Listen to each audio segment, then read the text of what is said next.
and final topic, which will be comics and video games. So, Matthew, Ooh. you're up. What comic or video game are you going to tell us about today? I'm gonna have to go with SpiderMan, the new SpiderMan that came out on PS4. It's the Um, universe. Nice. yes.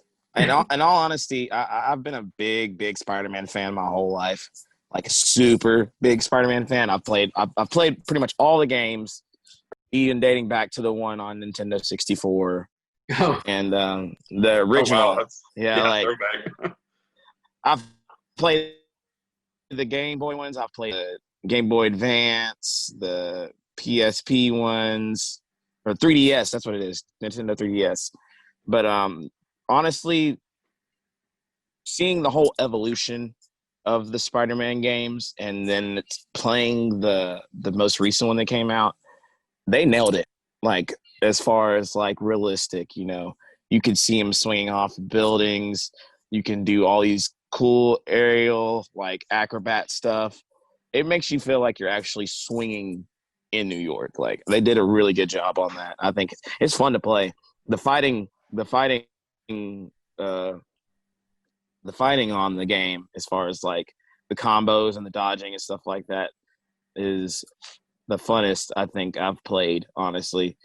Because the combos, I mean, all the games always have these combos that are really cool, but I think they really outdid themselves on the fighting on the newest one, because there's so much more you can do.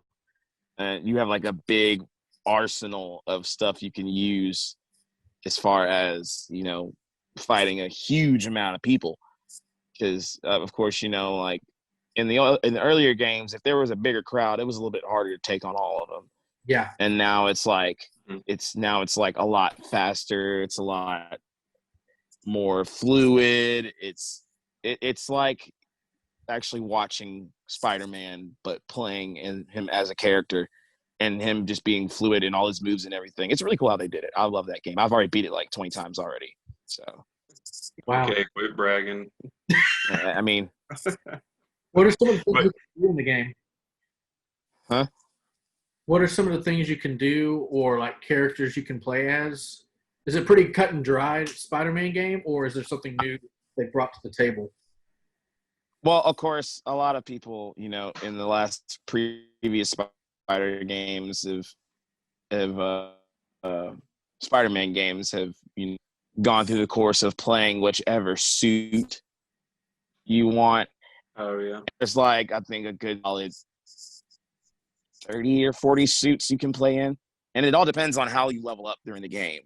And of course, the fighting, you have to be, if you're spot on fighting, you don't get hit. You make sure you do all the little side objectives with it, as far as like shooting them and webbing them to a wall, or shooting, like they have these little things where they have like a little grenade launcher. Because the Spider-Man, like, okay, for instance, Far From Home, he has like a whole arsenal of stuff he could use, not just regular webs. Yeah. And they incorporate that into the new game, which is cool. And it's honestly so fun to use, because he does some sick combos on there. If you mash the buttons right, if you time it right, and they do it like to where it's slow motion, so where you can see like the cool hits happen and stuff like that. And it kind of reminds me a little bit of like Arkham Knight a little bit. Oh, that's a good. Like as far as like, yeah, it kind of reminds me of the fighting style on that. It just you can jump more and swing from wherever and stuff like that. It's a big variety. There's missions where you have to fight like 6 waves of like 30 or 40 people. Half of them have rocket launchers, and you can like they shoot the rocket launcher. You can like go in slow motion and grab it and swing it around and then throw it back or whatever. It's really cool how they do it. Wow. I think Yeah, that's probably my Fluid. favorite Spider-Man game. Yeah, I saw my cousin play it because it's a PS4 exclusive, I believe, and Mhm. I think fluid's a good word to describe it because it's not clunky. Like some of the past ones are really fun, but like you said, it'd just be like they're very like clunky and not Mhm. smooth. So yeah, they definitely Yeah. I mean I saw it and I was like, wow, Looks like a fun game to play, even though I'm not playing.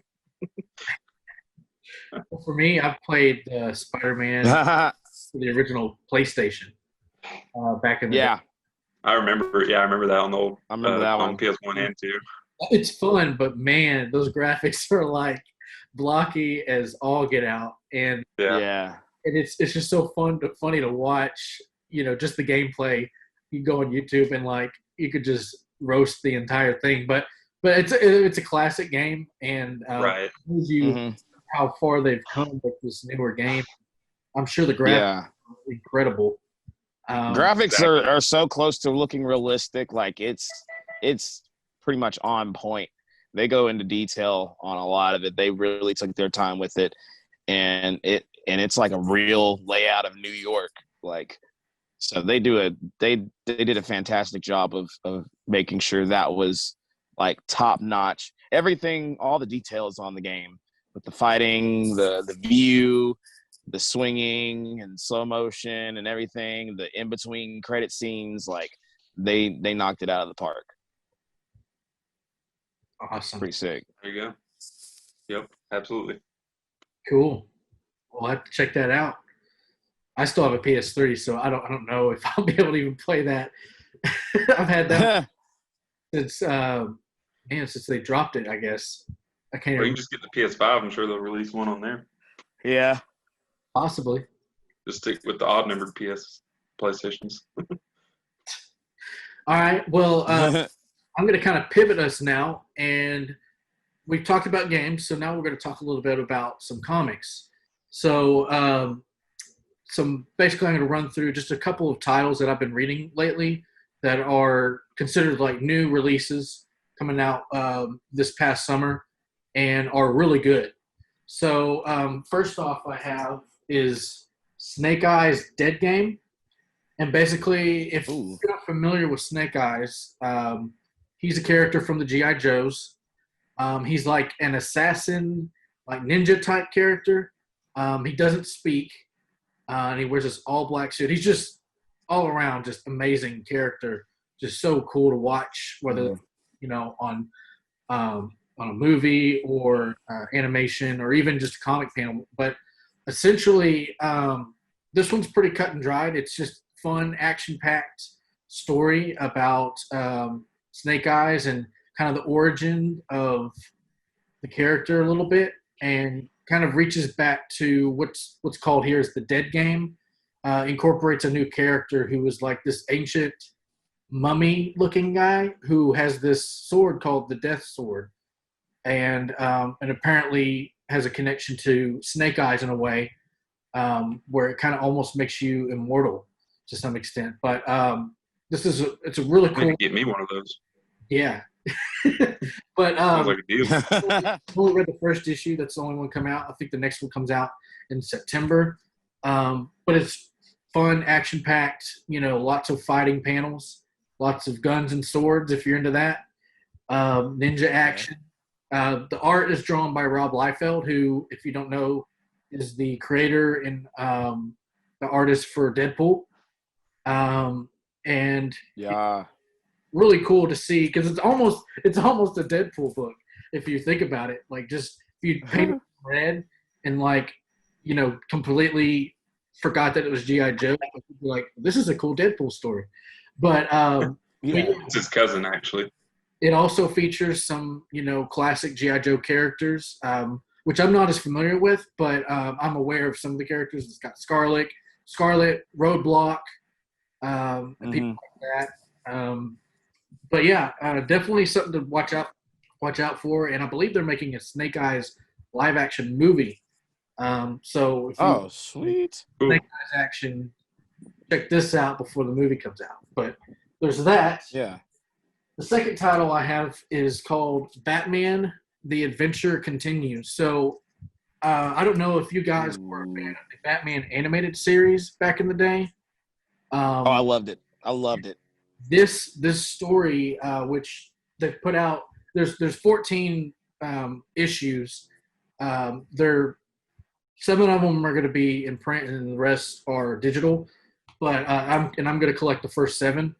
but right now they've only put out the first 3, and basically it's a continuation with the Adventures Continues of the animated series from back in the day with Kevin Conroy and Mark Hamill as the voices.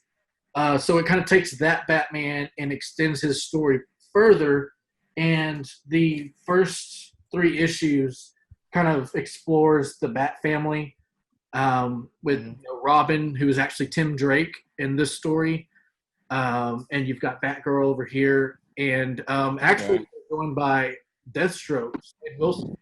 So it's really interesting to see what happens with this dynamic and why he is there, and the dynamic between Batman, Batgirl, and Tim Drake Robin, kind of beyond what we've seen in the animated series. So really fun stuff. There's some appearances by Lex Luthor and some other characters that I'm not going to spoil, but if you're into Batman the animated series and you want to go beyond just the show, I would highly recommend reading these books. It's the story is by Alan Burnett and drawn by Ty Templeton. So their art and story really kind of pulls you in and makes you feel like you're back in that world. Even with it being a comic, like I felt like I was watching the animated series again. So heck yeah, I thought that was really cool, even though it's like different artists and storytellers. But yeah, if you're into Batman and Batman the animated series, this is the book for you. It's a new run that's coming out in stores, I think monthly, and go check it out and pick it up. heck yeah, Cool. for sure. So Lane, what games or comics do you have for us this week? Yeah, so Matt inspired me. I'm going to talk about a game this week instead of a comic. So the game I have for this week is called Hyperscape. And it is, I believe it's only on Xbox right now, and it's in beta, so it's a relatively new game.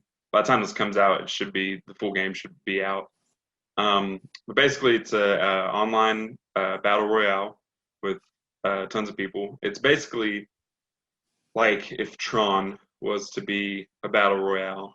It's very like futuristic. It's got almost kind of like also like a space element to it. So for fans of like if you like Destiny, if you also like the weapon layouts and like if you played Borderlands, it's similar to that. There's just tons of weapons all over the map. I love Borderlands. Yeah, so like that sold me too. I literally Destiny and Borderlands are some of my 2 favorite games ever. Yeah. So I was like, okay, perfect.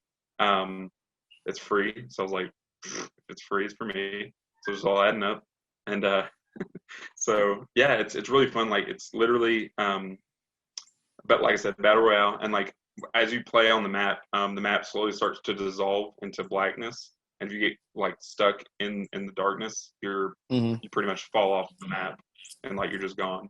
So I was like, whoa, that's an intense way to die, just falling into nothingness for eternity. So is it kind of like you don't want to get caught in that. So is it kind of like those games that have been coming out, like the ones that like Apex and all them, where the map gets smaller as it goes, Yes. and then okay, cool. I like that. those Actually, games a lot. the third game I was going to compare it to is Apex. It's very similar in that style. Because I don't want to say Fortnite because it's really not. I mean, Fortnite's its own thing. I honestly try to stay away from it. Same. Yeah, I don't like the. Yeah, we're just gonna toss it away. Apex over I personally Fortnite. don't like. Yeah, absolutely, because I don't like the building element. Honestly, I think I don't know. I'm not a fan of it. Yeah. So I'd rather you just come fight me like a man and not hide in a tower. So yeah, that's the game. Hyperscape is super fun. Like I said, I don't know if it's on cross-platform yet. It might be, because I know y'all have PlayStation. So, but yeah. So for the people listening. So what style game is it again? It's an online multiplayer. You have to have an online service. Game? Yeah. It's first-person shooter. I like those. Yeah. So I like I those said, a lot, too. it's very similar gameplay to Apex, with weapon elements being like Borderlands and kind of the aesthetic being like Destiny. So it's got a lot going on. It's really cool. But like I said, it feels like it's like Tron. A lot of stuff going on. It's very unique. That's why it's hard to describe. Is there like an overall story or plot to what's going on? No, there's no plot. Yeah, I mean, I don't know if they're going to develop something in the post game, but right now for the beta, it's literally just, all right, go find your weapons, kill them, don't die. Pretty cut and dry. The best games are sometimes the most simple ones, I think. Okay, So, there you go. I'm on board with that. Yeah. I like simple.